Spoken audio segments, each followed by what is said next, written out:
ಅರಮನೆಗಳ ನಗರಿ, ಕರ್ನಾಟಕದ ಸಾಂಸ್ಕೃತಿಕ ನಗರಿ ಅಂದ್ರೆ ನಮ್ಮ ಮೈಸೂರು. ಮೈಸೂರು ನಗರದಲ್ಲಿ ನೂರಡಿ ರಸ್ತೆ ಮತ್ತೆ ಝಾನ್ಸಿ ಲಕ್ಷ್ಮೀಬಾಯಿ ರಸ್ತೆ ಸೇರೋ ಒಂದು ವೃತ್ತ ಇದೆ.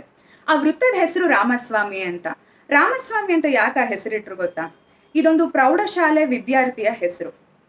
ಭಾರತಕ್ಕೆ ಸ್ವಾತಂತ್ರ್ಯ ಬಂದ್ಮೇಲೆ ಮೈಸೂರು ಪ್ರಾಂತ್ಯದಲ್ಲಿ ಜವಾಬ್ದಾರಿ ಸರ್ಕಾರ ಇರೋದಿಲ್ಲ. ವಿ ವಾಂಟ್ ರೆಸ್ಪಾನ್ಸಿಬಲ್ ಗವರ್ಮೆಂಟ್, ಆರ್ಕಾಟ್ ಬೈಕಾಟ್, ತಂಬು ಚಟ್ಟಿ ಚಟ್ಟಾಕಟ್ಟಿ ಅಂತ ಘೋಷಣೆಗಳನ್ನ ಕೂಗ್ತಾ ಇರ್ತಾರೆ. ಆರ್ಕಾಟ್ ಅನ್ನೋರು ಅವಾಗಿನ ದಿವಾನ್ರಾಗಿದ್ರು. ತಂಬು ಚಟ್ಟಿ ಅನ್ನೋರು ಮಹಾರಾಜರಿಗೆ ಹುಜೂರ್ ಸೆಕ್ರೆಟರಿ ಆಗಿದ್ರು. ಆಗ ಜಯಚಾಮರಾಜೇಂದ್ರ ಒಡೆಯರ್ ಅವರ ಕಾಲ. ದಿನನಿತ್ಯ ಲಾಠಿ ಚಾರ್ಜ್, ಗೋಲಿಬಾರ್, ದಸ್ತಗಿರಿ, ಸೆರೆಮನೆಗೆ ಕಳಿಸೋದು ಈ ತರ ನಡೀತಾ ಇರತ್ತೆ. ಒಂದಿನ ಮಹಾರಾಜ ಪ್ರೌಢಶಾಲೆಯ ವಿದ್ಯಾರ್ಥಿಗಳು ತರಗತಿಯನ್ನ ತ್ಯಜಿಸಿ ಘೋಷಣೆಗಳನ್ನ ಕೂಗಕ್ಕೆ ಅಂತ ಮೆರವಣಿಗೆ ಹೊರಟಿರ್ತಾರೆ. ಈ ನೂರಡಿ ರಸ್ತೆಯ ವೃತ್ತದ ಬಳಿಗೆ ಬರ್ಬೇಕಾದ್ರೆ ಜಿಲ್ಲಾಧಿಕಾರಿಗಳು ಅವರ ಪಡೆಯೊಡನೆ ಬರ್ತಾರೆ. ಮೆರವಣಿಗೆ ನೋಡಿ ಜಿಲ್ಲಾಧಿಕಾರಿಗಳು ನಿಲ್ಲಿಸಿ ಅಂತ ಗರ್ಜಿಸ್ತಾರೆ. ಆದ್ರೆ ವಿದ್ಯಾರ್ಥಿಗಳು ನಿಲ್ಲಿಸೋದಿಲ್ಲ. ಒಬ್ಬ ಹುಡುಗ ಬಾವುಟ ಹಿಡ್ಕೊಂಡು ಮುಂದೆ ಇರ್ತಾನೆ. ಅವನೇ ಅವರ ನಾಯಕ. ಅವನು ಮುಂದೆ ಹೆಜ್ಜೆ ಹಾಕ್ತಾ ಇರ್ತಾನೆ.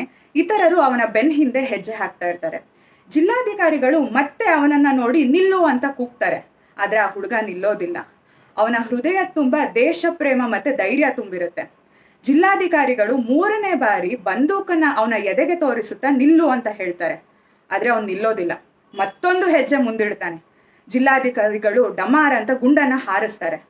ಆ ಹುಡುಗ ಅಲ್ಲೇ ಧರೆಗೆ ಉರುಳುತ್ತಾನೆ. ಅವನ ಹೆಸರೇ ರಾಮಸ್ವಾಮಿ ಅಂತ. ಅವನ ಧೈರ್ಯ ಮತ್ತೆ ತ್ಯಾಗದ ನೆನಪಿಗಾಗಿ ಆ ವೃತ್ತಕ್ಕೆ ರಾಮಸ್ವಾಮಿ ವೃತ್ತ ಅಂತ ಹೆಸರಿಡಲಾಗಿದೆ. ನಾನು ಹೇಳ್ತಿರೋ ವಿಷಯಗಳು ನಿಮಗೆ ಇಷ್ಟ ಆಗಿದ್ದಲ್ಲಿ ನನ್ನ ಯೂಟ್ಯೂಬ್, ಫೇಸ್ಬುಕ್, ಇನ್ಸ್ಟಾಗ್ರಾಮ್ನಲ್ಲಿ ಫಾಲೋ ಮಾಡಿ.